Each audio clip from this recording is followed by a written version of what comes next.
来，把这个镜头刷落来高雄市任务警察分局，这个警力真严。市长陈其迈来指示高雄市警察局调派20个保安大队的警力去支援，但是无人自愿要去。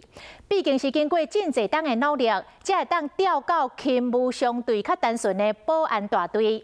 那呢要安怎办才好咧？保大最后是决定讲要用抽签的，结果是引发到基层强烈的反弹。传出讲新任的警察局长黄明昭打算要暂停调派，但是安尼一来，都互下令的陈其迈市长歹看咯。所以黄明昭局长马上佫出面来澄清哦，讲这个抽扣啊也是会抽啦。任务分局员警有够无用，这因果是全高雄勤务上重的警分局。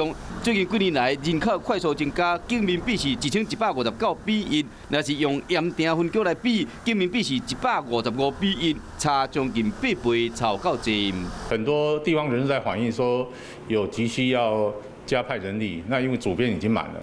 即马需要20个人，希望讲高雄市保安警察大队会使斗相共，不过当然拢无这个意愿。原因是伫保台勤务相对较单纯，经过10年拍拼，这份官才法度调到这个单位，根本无人想要搁转去处理派出所一寡真复杂、真无用的勤务。最后保台决定讲利口啊指派，引起基层员警强烈的反弹。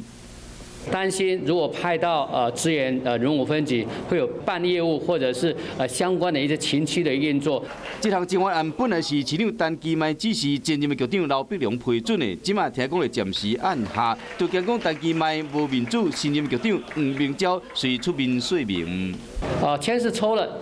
那我们现在要在规划要怎么来派遣，还在讨论。这个治安案本来都要服从指示，若是什么人溜掉都爱去，想要继续恐惊会被记过。